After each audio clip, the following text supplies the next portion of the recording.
Hello world, Calc Programmer 1 here.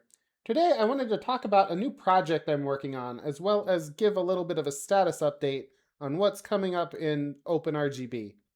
But first, let's talk about addressable RGB LED strips. So I have some here. These are 3 strips I have from an ASUS kit that I got. And they're all addressable RGB or ARGB, also called 3-pin RGB LEDs. And it's called 3-pin because the connector that is used with it is a 3-pin connector. These are 5-volt data and ground signals.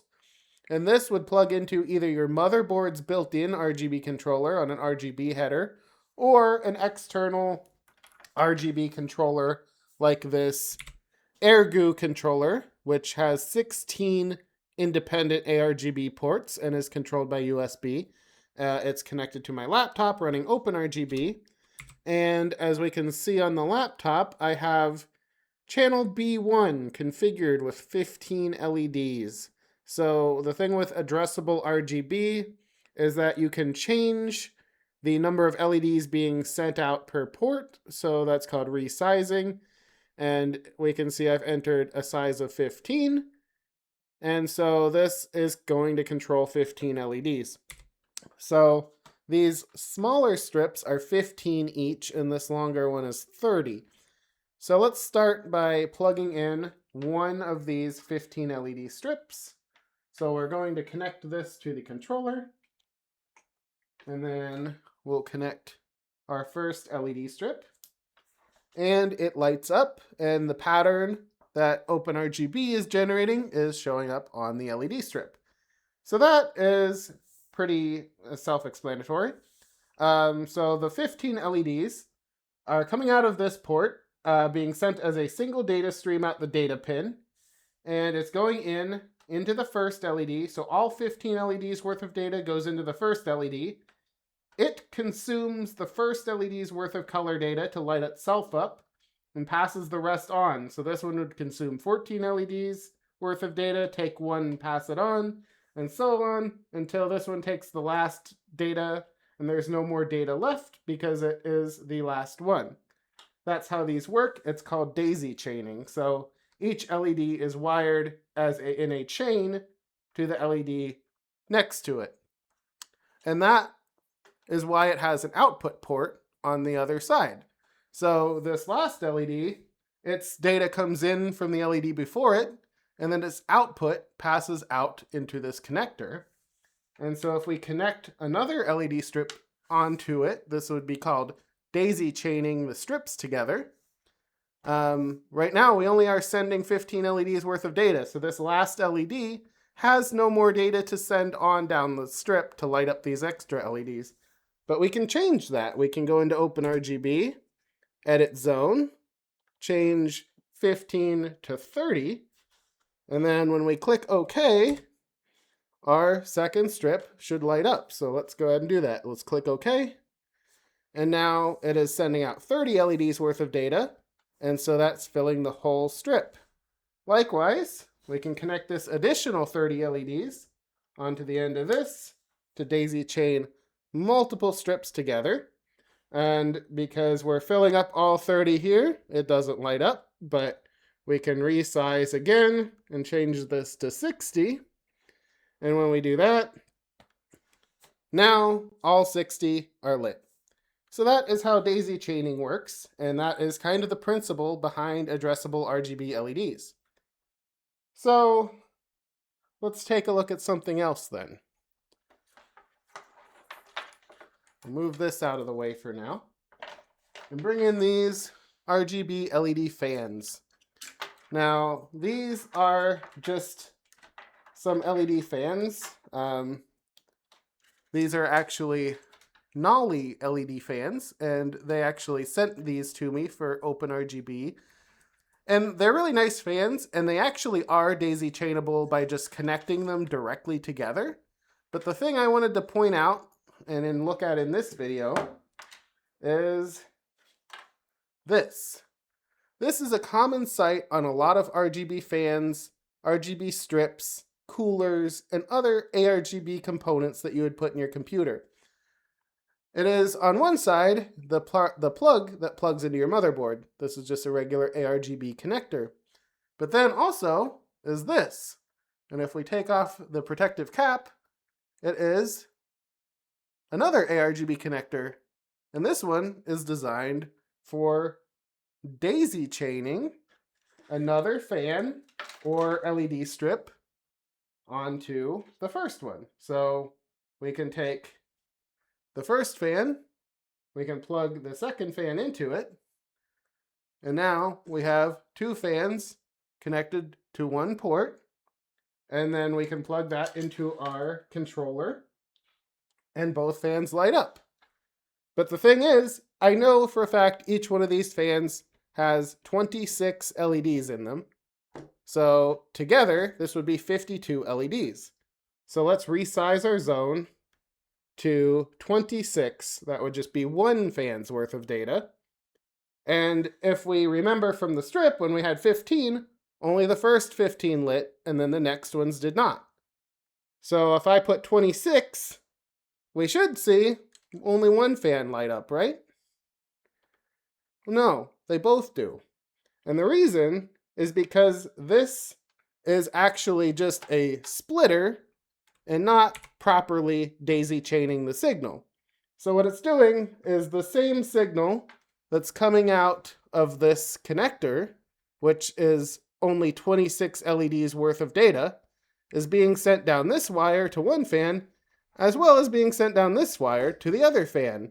And so they both think they're getting only the 26 LEDs worth of data, and so they're displaying the same exact pattern. And so if we set just a single LED, like set the very first LED to, say, yellow, and all of the others are just left off, both of the fan's first LEDs are lit. So the problem with these little daisy chain header, daisy chain in air quotes, because they're not actually daisy chaining, the problem with these splitters is that they just wire the signal together, and so it just duplicates. So you can't independently control this fan from this one, and that's part of what the appeal of ARGB is, addressable RGB, the ability to control each thing separately. Well, with these splitters, you can't do that, and that's why I really hate these things. Yes, it's a cheap and easy way to be able to tie multiple devices to one controller, but it is not the best way, and it's really limiting. And so I really hate these things, and I wanted to investigate, maybe there's a better way. So let's take a little bit closer look at what's going on in one of these splitters. And we'll use a breadboard for that and go back to our original LED strips. So let's move those out of the way. So this is just a little adapter that was plugged into here. Put that in there. And now let's get this breadboard out. And we'll disconnect all of these. So this is just an ARGB cable. So I'm going to plug that into our data source here, our controller. And on the computer, I'm going to go back and resize this zone to 15, which is one strip's worth of data, and I'm going to turn our rainbow wave back on. So now let's get our connector and let's wire these to a breadboard. So we're going to wire our 5 volts and ground and data. We're just going to put those into a breadboard and then plug this into our RGB controller. So the data and the power are coming into the breadboard. And now we're going to get our first LED connector, which is going to be the first leg of our splitter. And we're just going to wire this in parallel to our incoming connections. So red to red, white to white, green to green. And now if we connect a 15 LED strip to this, It lights up. And now let's connect a second 15 LED strip in parallel. And this is what's going on in the splitter, is we're just connecting another strip in parallel. So all the reds are tied together, all the whites are tied together, all the greens are tied together. And then we'll take the second strip and plug it in. And we can see that they're both showing the same signal. There's only 15 LEDs coming out. And so when we had them wired in a proper daisy chain configuration, we were able to control just the first 15 and leave the second 15 off, and then add them in as a second set of LEDs that we could control independently. But with this splitter, we can only control them as basically a mirrored pair. And if we wired up even a third one in parallel, so I have yet another connector, and we'll wire that in. White to white, red to red, and green to green. We can see that the first 15 are lit and then the rest are off because, again, it's the same 15 LED signal that's now running all three of these. So that's the problem I wanted to solve by coming up with something that could go in place of this and be a smart splitter of sorts.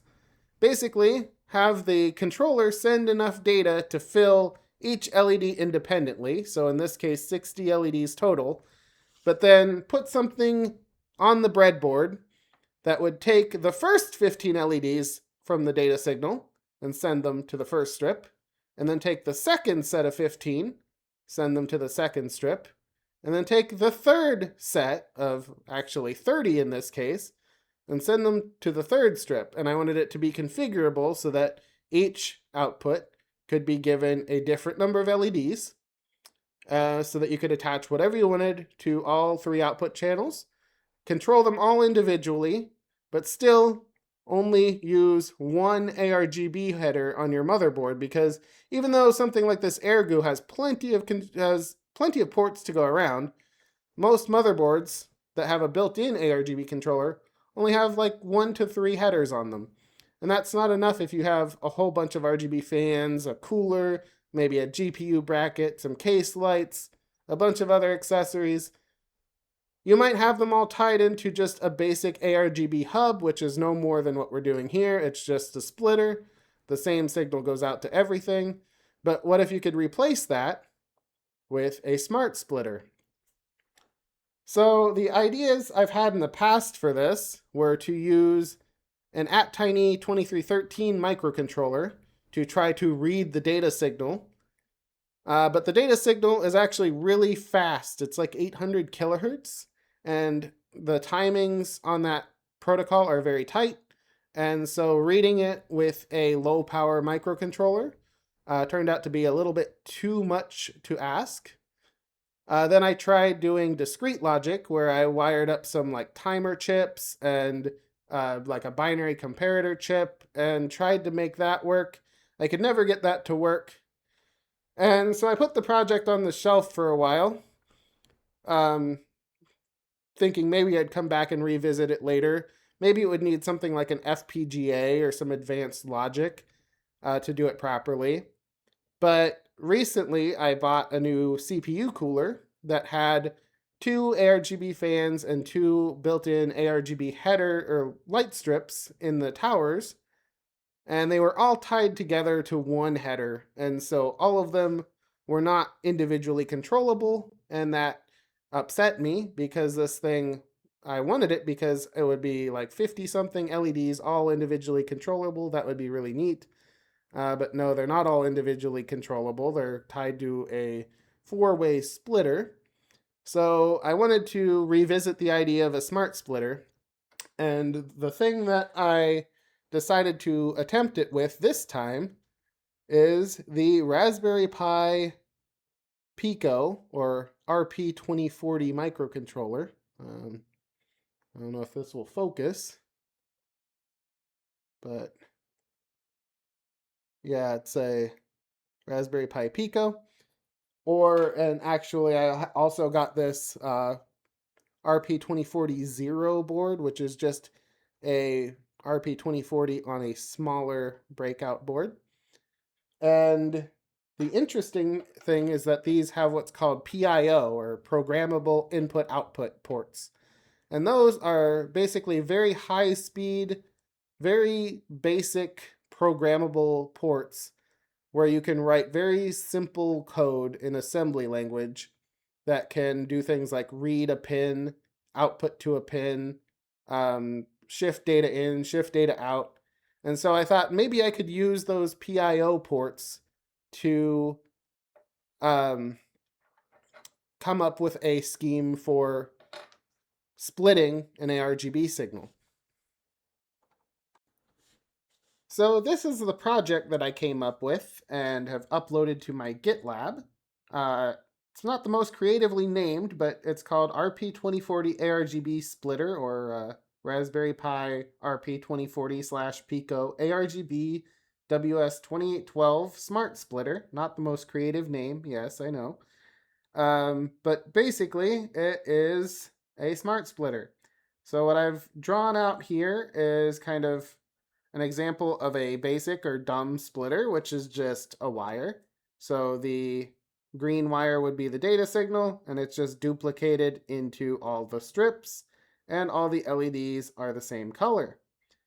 The smart splitter, basically instead, you take the data signal and you feed it into a Raspberry Pi Pico, and then you have 3 different or more different output pins, and you wire each LED strip to a separate output pin on the Pico so that the Pico can take the first LED data from the input signal and send it out pin 1, and then the second set and send out pin 2, and the third set and send it out pin 3.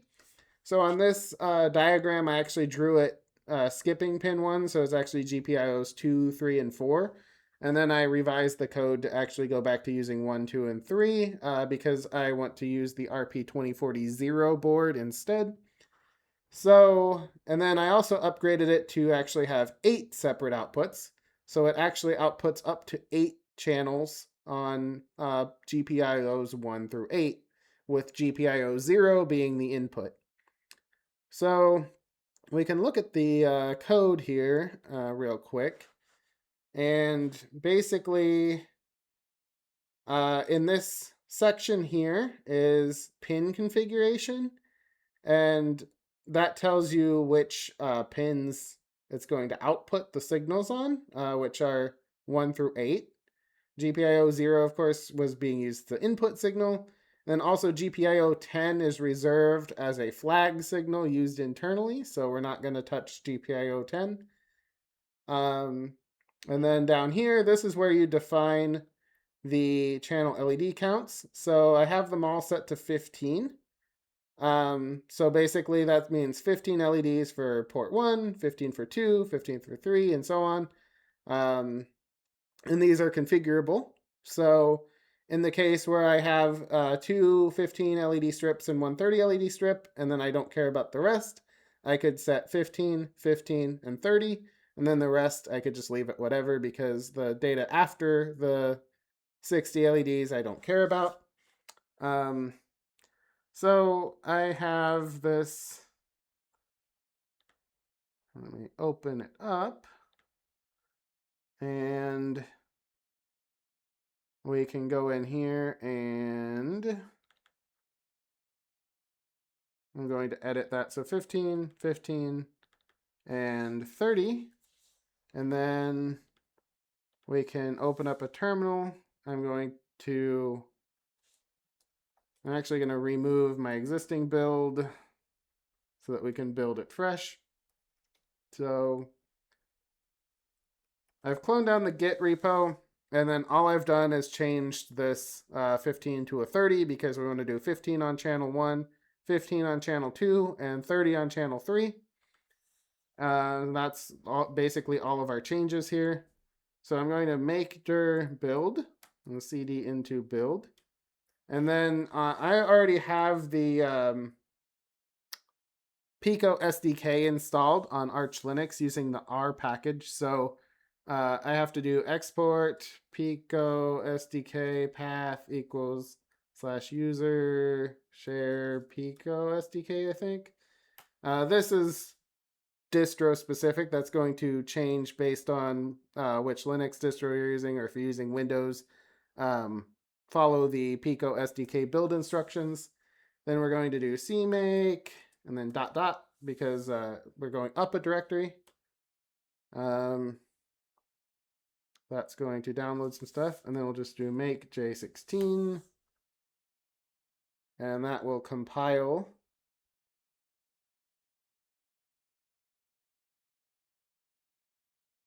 our code.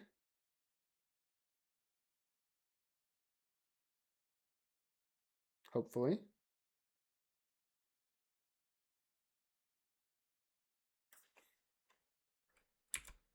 In the meantime, I'm going to take my RP2040 zero board, and I'm going to hold down the boot button, and then I'm going to just steal this USB cable and plug it into the Pico while holding the boot button, and that's going to put it into bootloader mode, which will allow us to upload our code.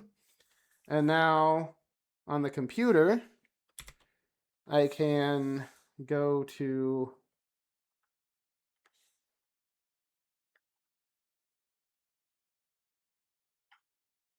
the build directory here,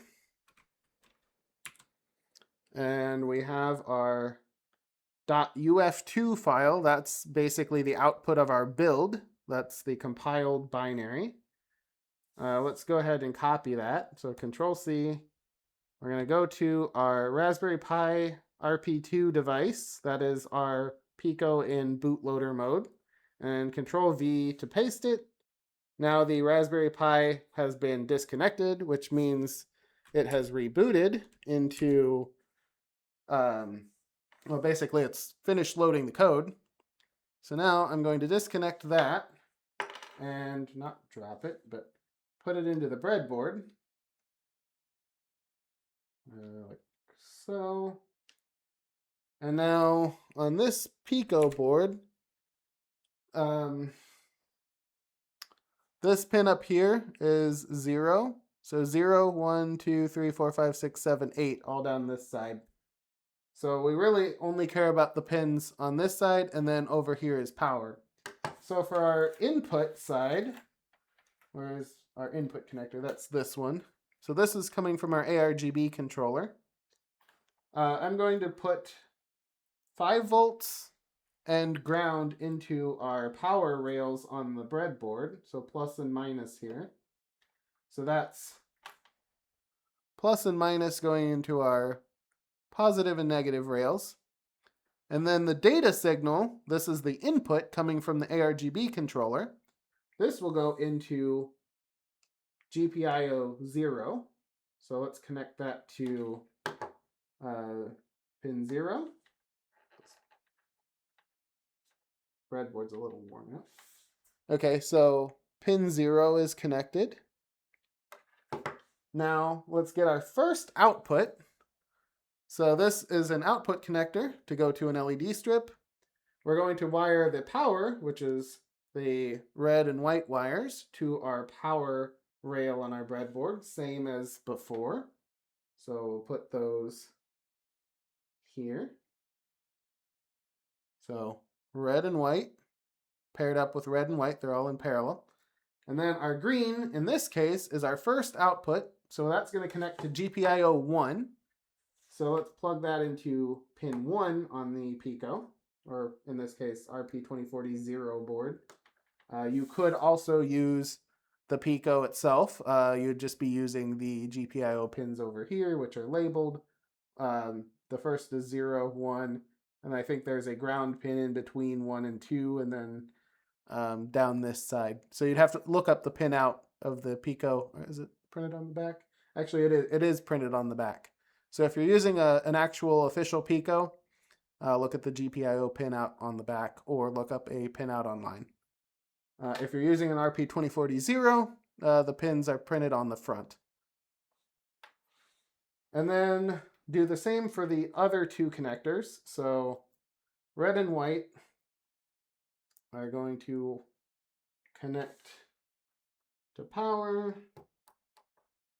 And then green is going to connect to pin 2, which is our second output. And then same for our third output. We're going to connect red and white to power.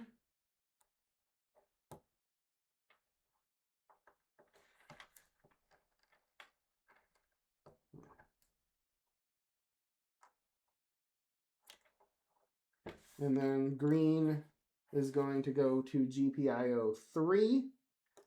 So now we have 0, 1, 2, and 3 are all wired up.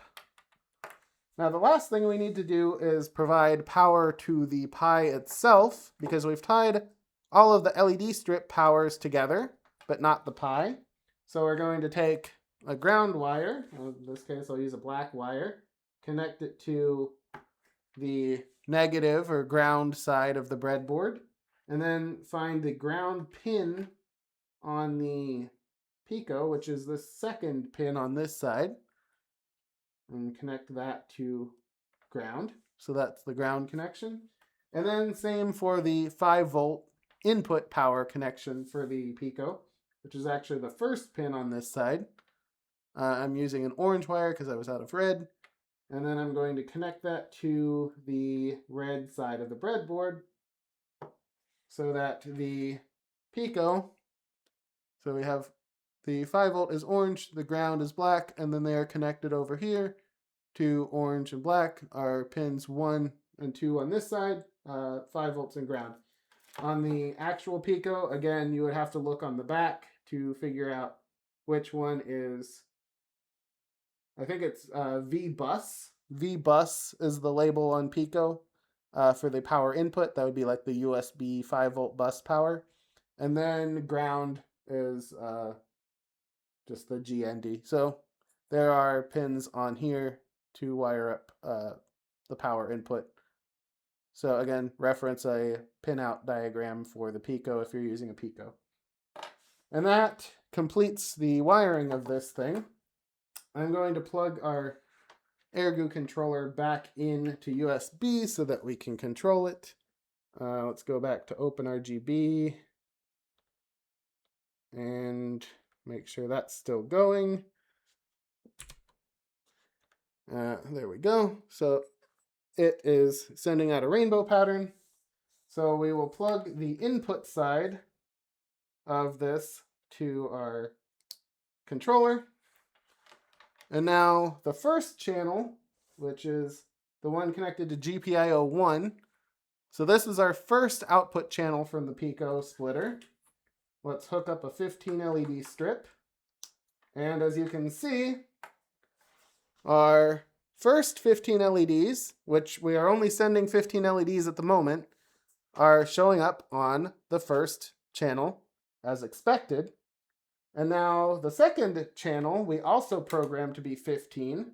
So let's get this one is number 2, plugged into GPIO 2 on the Pico. We'll plug that in. And as we can see, nothing's happening because we're not sending 15 more LEDs. We're only sending the first 15.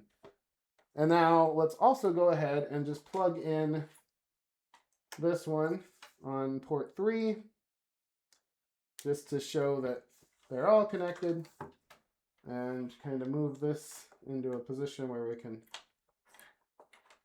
lay them out to see that they're working.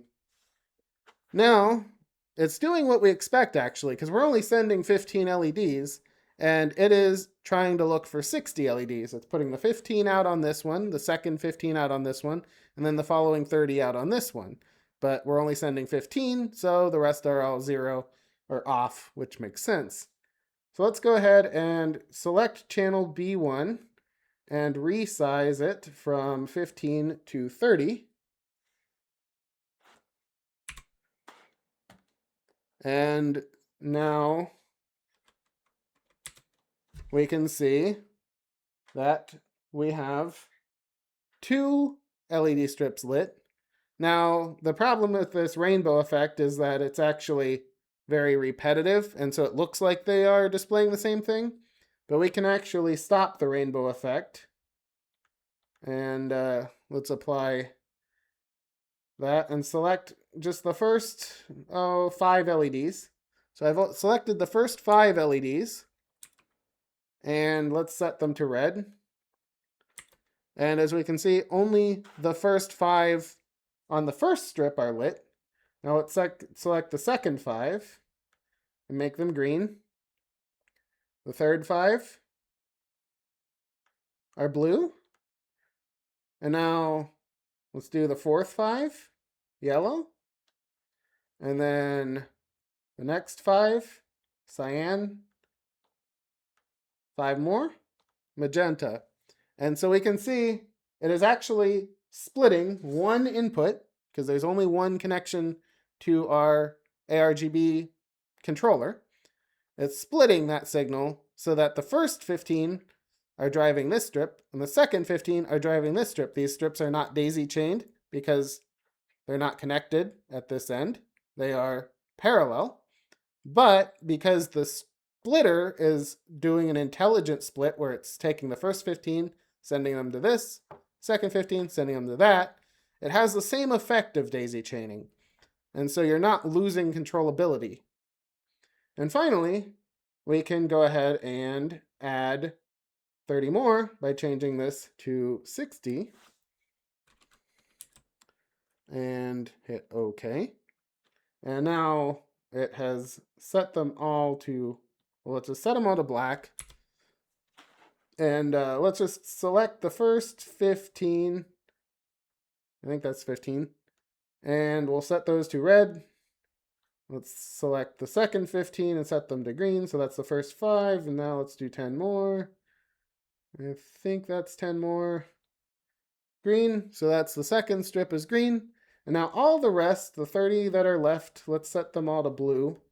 And now this strip should light up blue, although right now it's going to have a set of black in the middle. So yeah, if there's a missing section, I need to select that over here. And then light those up. And so we have individually controlled 3 independent strips that are parallel and not daisy chained from a single ARGB port. And that's basically where I'm at with this splitter project. But I want to take it a bit further. So for one, I have made a PCB that is a breakout board for the RP2040, and it's going to be a little PCB about the size of your normal ARGB hub with 8 ARGB connectors on it. Actually 9 ARGB connectors, because it's going to have 8 output connectors and 1 input connector.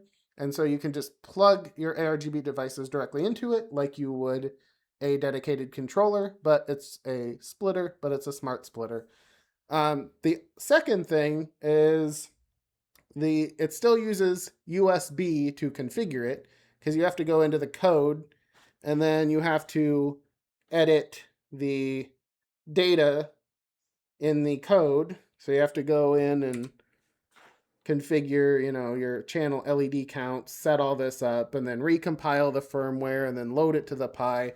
And so if you're putting this in your PC and you don't want to have to mess with that, it would be nice if you could just reconfigure it on the fly without having to plug it into USB. Because if you're going to plug it into USB, you might as well just make it an actual controller and do standalone RGB control that way. If you want it to actually be used as a splitter, it's very unlikely you'd want a USB connection plugged into it all the time. So the plan that I want to do next is to have this controller, this Raspberry Pi, actually read the incoming ARGB signal, not just to send it out to another port, but to actually read the data from the signal and then somehow interpret it as data, as like text or binary data, rather than just LED colors. And by encoding, like maybe take 8 LEDs, set black for 0 and white for 1, and then use that to send binary data. And you could do that to send a configuration message that might say ARGB split 1 equals 15, 2 equals 15, 3 equals 30, 4 equals 15, and so on and so forth. Encode some string of data that tells it how many LEDs for each channel, and then encode it onto flash the LEDs in some pattern that would be very unlikely for any normal effects software to actually send this pattern, so that it doesn't accidentally get triggered during normal operation. And then write like an OpenRGB plugin or script that would generate these special LED patterns that encode however many LEDs to set, and then be able to send it using whatever ARGB controller you're connected to, whether it's your motherboard, whether it's an external controller, an Arduino, a Raspberry Pi Pico of some other sort, WLED, whatever. Be able to send a configuration message by just flashing the LEDs, configure it for the channels, and then have that get saved to the Pi's internal memory, so that from that point on, it uses this new configuration. So I would like to come up with that smart configuration scheme. That's kind of my next goal for the project. And that kind of wraps up the Raspberry Pi Pico Smart Splitter concept project that I'm working on. And so I also promised a little status update on OpenRGB. And so if you were the keen-eyed viewer among you, would probably notice that this OpenRGB that I'm using right now is a little different from the 1.0 RC2 release, or the current pipeline version that you might be using right now. Notably, the edit zone looks completely different. You can change the name, you can change the type and the matrix map, and there's a bunch of stuff that you couldn't do before. Also, an advanced, more improved segments editor, and I can show that off a little bit.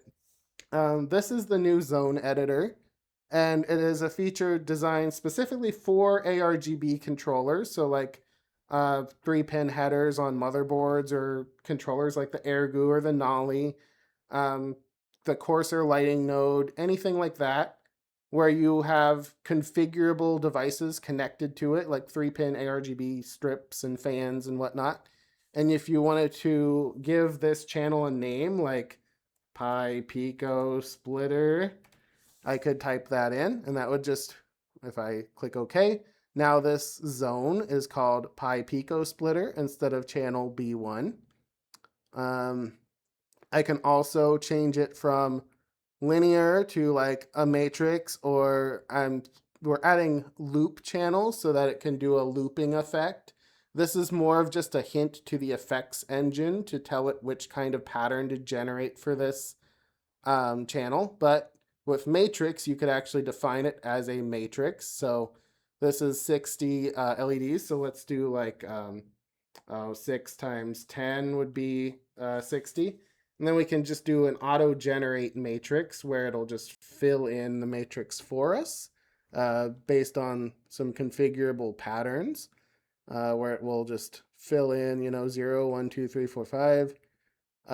We can do OK. And then if we did that, now it's displaying our Pico that is a matrix. And so, when we look at how it's actually mapping that onto the LEDs, if this were actually laid out as a 10 by 10 matrix, it would look like, this pattern.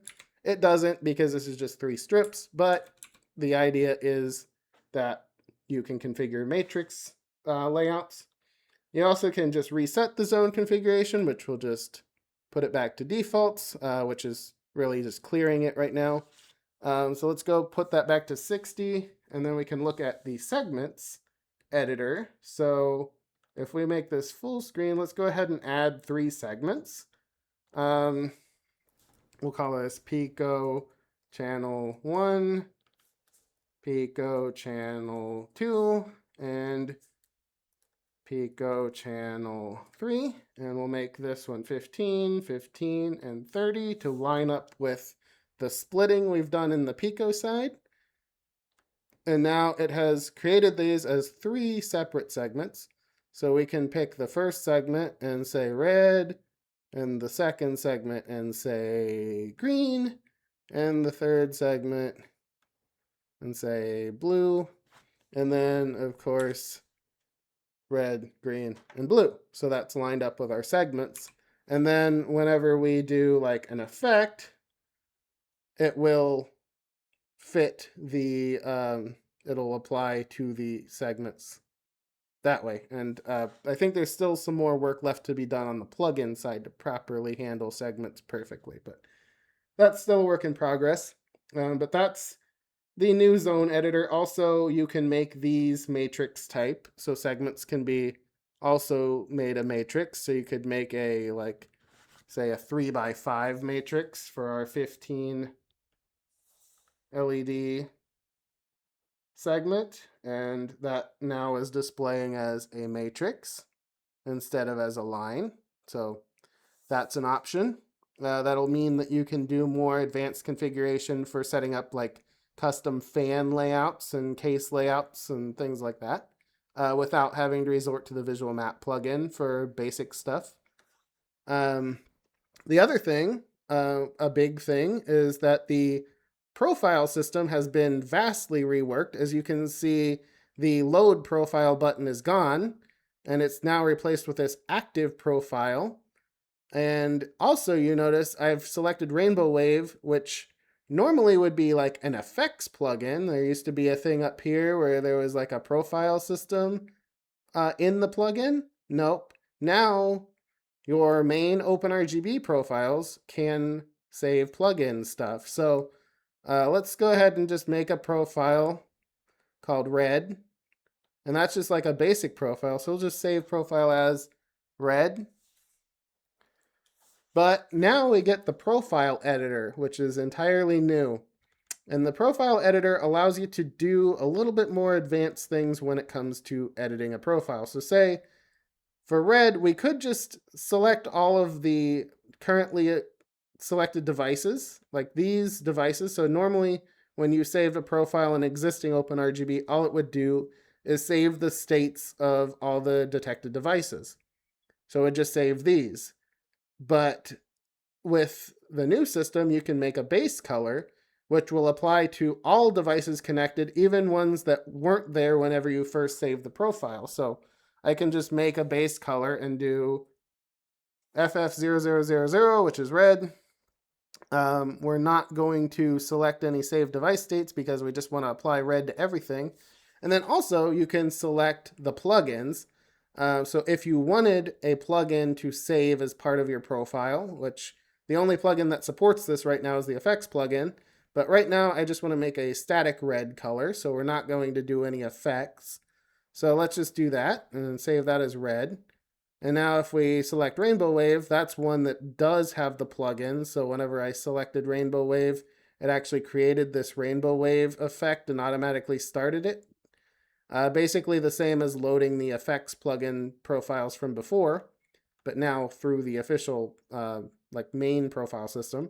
But now let's select red, and it just deletes the effect. The effects plugin is now off, essentially, and it has just used that base red color instead. So I can make another profile. Let's call it, I don't know, green. Let's make a green. Now, we'll just do a base color of 00FF00, that's green, and nothing else.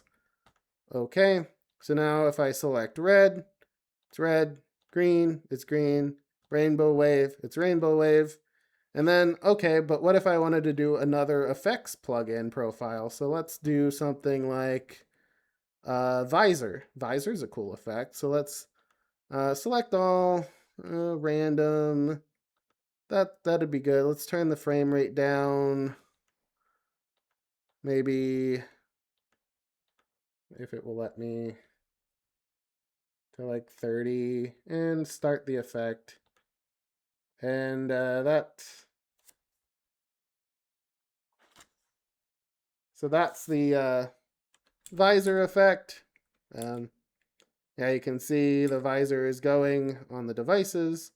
And now I can save a new profile. And we'll call this one visor. And now we're going to do a base color of black just so that it clears out any existing color before it starts the plugin. And then I'm going to go ahead and save, include the effects plugin in the profile. Click OK. And so now we can say, okay, rainbow wave, green. Actually, you should be watching the devices too. So rainbow wave, green, visor. So now the plugin profiles are just integrated into the main profile system. So those are kind of the two of the big user-facing changes in the next branch, which is the branch that I'm using right now.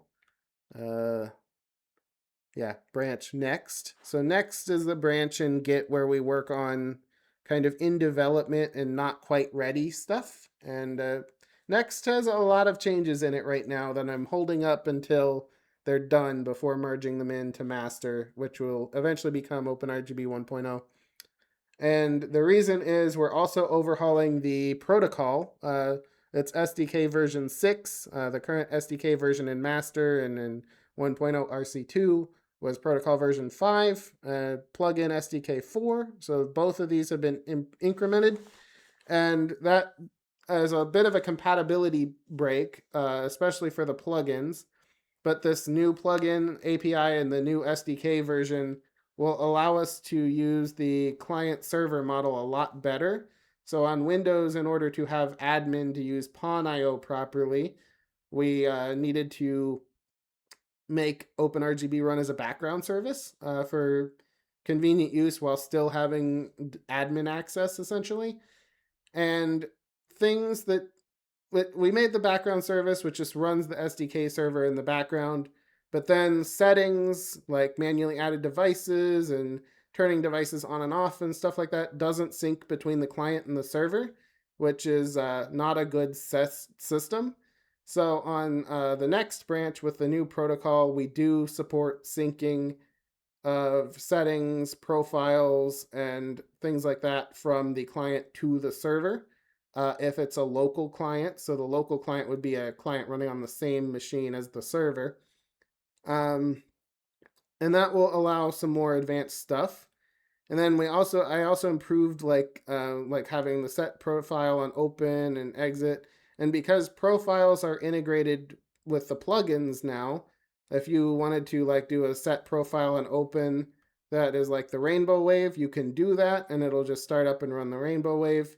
And you don't have to manage like the effects plugins separately from the OpenRGB plugins. So there's some more stuff under the hood that I'm working on. Some improvements to fix some of the random crashes and bugs, like mutexes and better isolation between the different background components and just cleaning up the APIs a lot. But all of that's kind of behind the scenes stuff that's not really user facing. So yeah, that's just an update on what's going on in OpenRGB next. And there are probably a lot of other things I forgot to mention that I can't think of off the top of my head, but these are the things I've been working on recently is the like zone editor and the profile editor. So yeah, that's just kind of a little status update on OpenRGB 1.0. It is still coming.